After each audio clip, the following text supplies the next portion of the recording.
Hello everyone, McGee here with another draft battle analysis video and recap. This time looking at my week 2 match against TheBrain and his Lavender Town Luxrays in the BBL, the Banlist Battlers League, which is an Uber's style draft league in which coaches are able to draft one or two Ubermons and then assemble an otherwise standard set of Pokemon to form their draft team.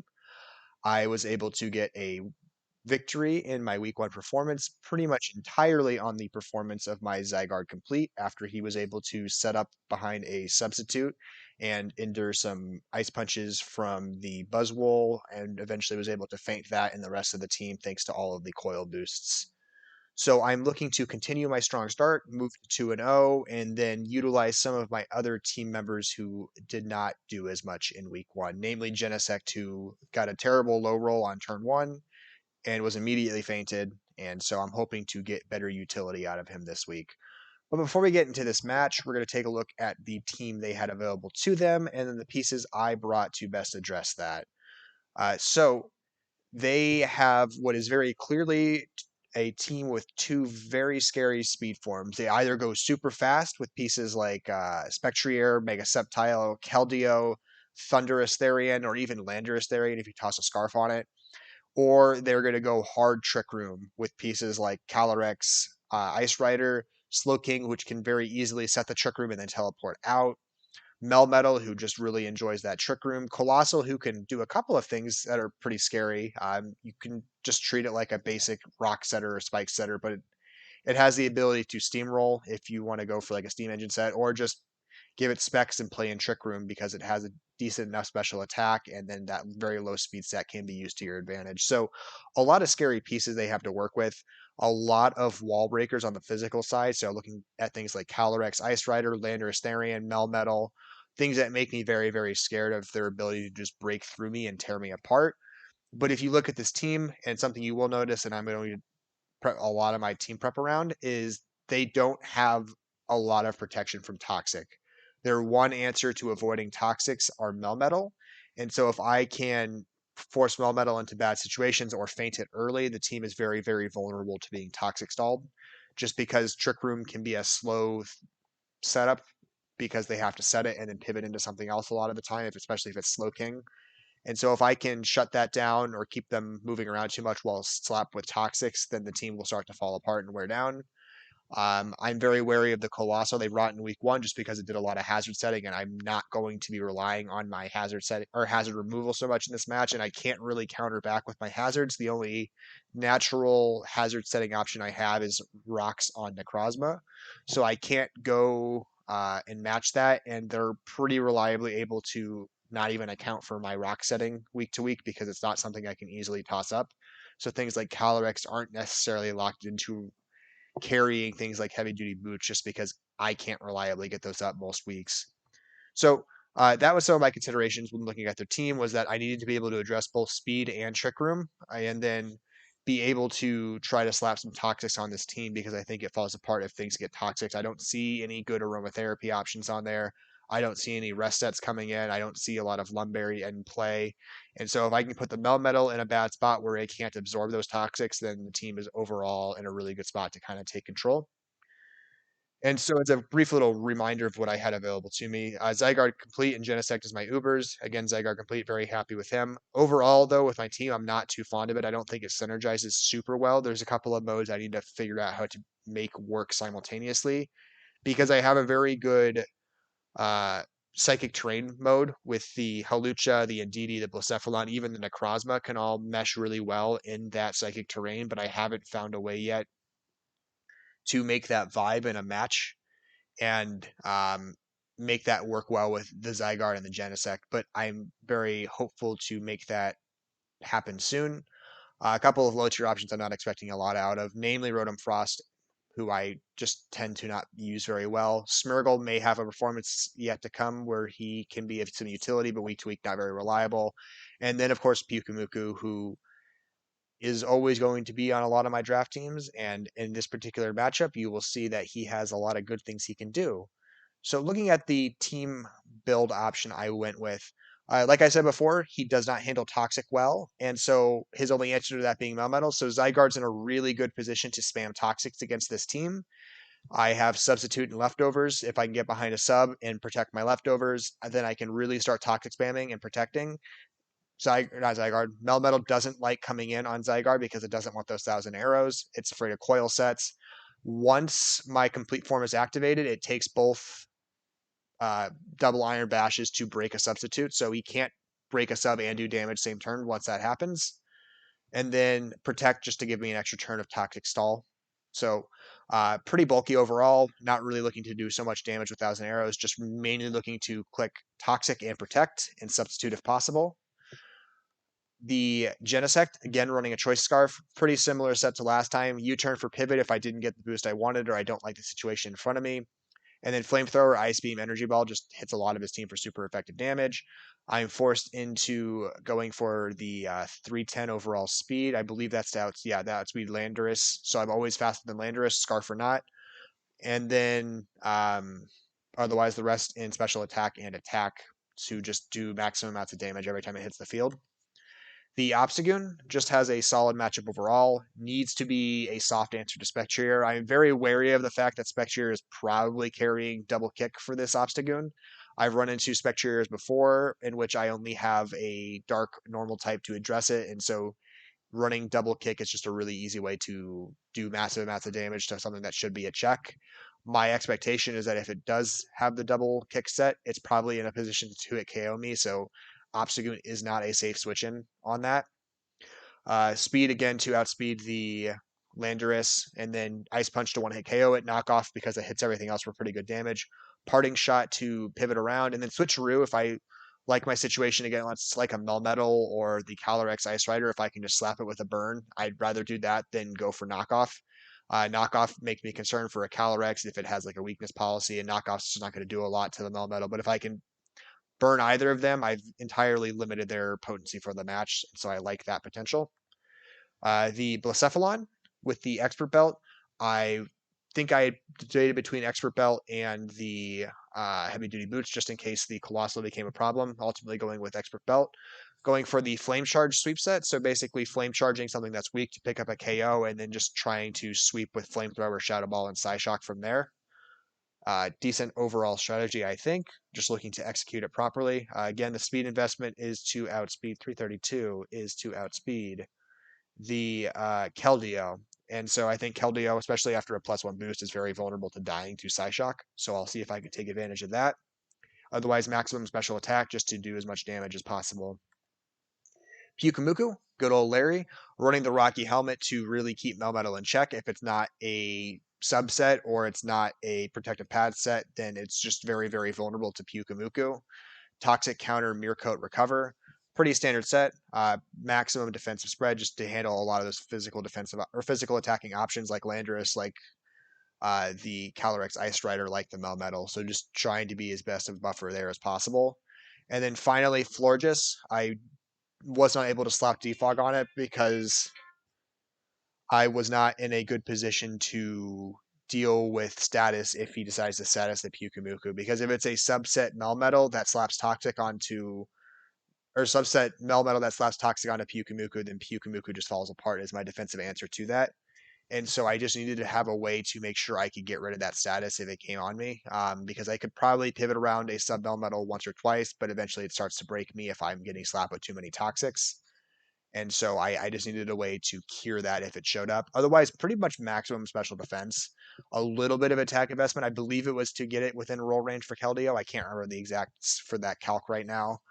But otherwise, just a lot of special defense to address things like the Slowking, like the Spectrier and Thundurus mainly. I am aware Thundurus has Sludge Wave as an option, but it's just the best I can manage in this situation. So just trying to keep it in check, break it most of the way to the point where it can't sweep me or it's easily revenge killed by the Genesect. So just making sure some of those pieces aren't too threatening. So that's what I assembled. That's generally what I was going for. I was just trying to aim for some Toxic Stall with the Zygarde if I could, wall things out with the Pyukumuku and the Florges as needed, and then maybe pressure or sweep with the Genesect or the Blacephalon. And then if there's opportunities to get some usage out of the um, oh god, I can't remember his name, out of the Obstagoon, then doing that as well, or just pivoting parting shot if needed to create momentum because both Blacephalon and Genesect appreciate that momentum to get on the field and do damage. So that's what I'm going for. We'll take this match at a regular speed for now and break it down as needed. I opt for Zygarde lead. I saw them do a lot of damage with Colossal in week one, so I was hopeful they would lead with Colossal so that I could immediately sub in front of it, just because I led with Genesect week one, and so I thought if they were going to call my week one lead again to see if I doubled down on it, they'd be in a really great turn one position on my Genesect, and I'd be in a really bad position. But unfortunately, they lead with Landorus. I lead with Zygarde.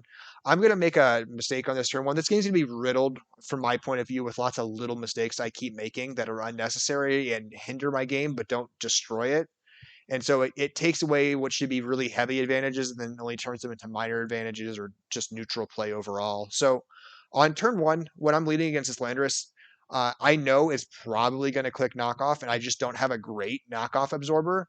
But I'm also worried it could be a band with like Earthquake, and so I don't want to. My only knockoff absorber that I'm willing to lose the item on is my Florges, but I'm very, very worried that if it's a bandit set that clicks Earthquake, Floor just gets obliterated, and then there goes my primary answer to both Spectrier and Thundurus. So what I should be doing here is just clicking Substitute because I'm not going to die to the Landorus clicking Knockoff on me. I probably don't even take 25%. And then I'm in a position to do something on turn two. And there is still technically a chance I outspeed just because I have a higher natural speed stat. And so if this is a bulky Landorus, then I'm in a position to do a lot more. All of this to say, I opt to Toxic on turn one. I regret that decision because I lose my leftovers when I could have safely subbed and not even had the sub broken by knockoff. So I could have accomplished the same thing, Toxic on turn two, and still preserved my leftovers and been in a position where I could have kept subbing in front of this Landorus until I procced my Zygarde complete, but I lose my item unnecessarily when I should have just clicked substitute on that turn. So big misplay on turn one because it limits the extreme potency of this Zygarde, takes away a little bit of his power and momentum. I get Toxics onto both Genies within the first couple of turns. Really, really big for me. Puts them both on timers, which I find very helpful. He calls my Protect or my hard switch out. Unfortunate. I'm going to flee into Pyukumuku.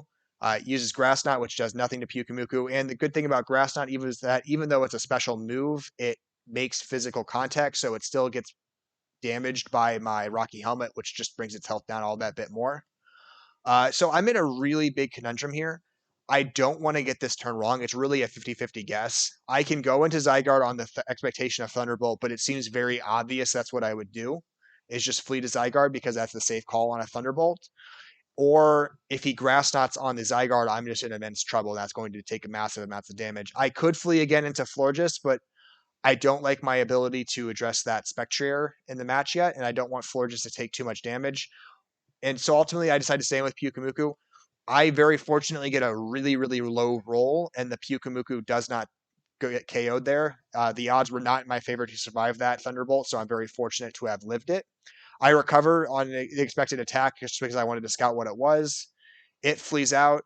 I flee into Florges, and then I'm going to make another mistake here. I click Moonblast. I meant to click Wish. I misclicked the button and clicked Moonblast by mistake, which is a really dumb move to do into a Colossal, which does not care about that damage. The only thing I get out of this information-wise is that it's not leftovers, so I know it's carrying an item, possibly the Shuckaberry to survive the hit and do something. I don't know. But I get on the Colossal. I'm going to sub again on the expectation Colossal leaves the field or just can't break my sub in general. Landorus comes in. I'm going to start doing some protects to wear down some of its health, and then just start clicking the Thousand Arrows for small amounts of damage. So I do 14%. So this just again reconfirms that it's a super bulky Landorus, really meant to kind of wall me out a bit. And so I'm just slowly dealing with it, taking away its health, toxic stalling it down so that it's not a problem. I'm going to particularly click substitute on my substitute breaking so I get behind a sub again. I don't expect to be able to get back in with my Zygarde. I've pretty much accepted the fact that he's in his last couple of turns here of being useful and that he's going to be a sack later on for me just to keep momentum when I need to throw a piece away. Unfortunate for my Uber's piece, but he has done some good work already. He's pretty much KO'd this Landorus. He's pretty much KO'd the Thundurus. So he's done pretty much 2 KOs worth of power, even though I've misused him badly in this match. Spectrier comes in. I'm going to click 1,000 Arrows to do some damage. I was surprised that did not break my sub. And then I'm going to do another dumb thing here, which I shouldn't be doing. I, for whatever reason, decide I'm very worried about it clicking substitute and don't want to, or disable for some silly reason and don't want to get affected by that. I should just be clicking 1,000 Arrows. I don't know why I decide to try to go for a Toxic. And it looks even dumber because the Toxic misses. So wasted turn. Spectrier would have been low enough that its next attack killed something, and then I could have thrown out my Zygarde to accomplish that. Instead, I'm forced to come in with the Florges here, just kill momentum for me. Really, really unfortunate. I have to click Wish, and then I come in with Pyukumuku. Really great turn for me because this confirms that it's not a banded Melmetal, and it's just in a really bad position to deal with this Pyukumuku. Good news for me. I'm able to click Recover here to get Pyukumuku back to full. Colossal comes back in. I know it's going to click Spikes again, so I'm just going to click Toxic to start getting some damage onto it. It switches out into Landorus. I click Toxic again. I think maybe it might come with Calyrex or Spectrier just to try to do damage. Obviously, it's not going to be Melmetal. And I know that the worst that the Colossal can do to me is click Will-O-Wisp because I know it doesn't have Toxic. So I'm not super scared about 1v1ing the Colossal. But he comes back in with Landorus. I don't want to get knocked off here, so I'm just going to throw away my Zygarde. I know I want to keep those Rocky Helmets for later in case I need to shut down the Melmetal. And so I know Landorus is at the point where it's probably not going to leave the field. I'm going to come in with my Obstagoon because I know I outspeed this because it's a bulky leftover set. I get my item procced. Colossal comes back in. So I have a goal here that I'm going to, again, misplay and not achieve the way I wanted to achieve. If I can get this Colossal just weak enough that when I die with Obstagoon, I'm able to come in with Blacephalon and click Flame Charge, I win this game. It's pretty straightforward. I win this game because I know the Spectrier isn't Scarfed because it's a Life Orb set. I've confirmed that. And then the Melmetal is weak enough that after a +1 boost to my special attack, I will be able to pretty reliably one-hit KO anything except maybe like a max special defense Assault Vest set. But I'm not too worried about that. I expect it's probably Assault Vest to bait out a Blacephalon attack, but I don't expect it has so much in there that it can survive a +1 at that health range. So my goal here is to get this Colossal just to the right amount where I can click Flame Charge with my Blacephalon and win the game. So I switcheroo. Bad mistake. I should just be clicking Knockoff right off the bat. I don't know why I clicked that. Confirmed it's a Pasho Berry, so it was there to take a water attack, which caught me off guard.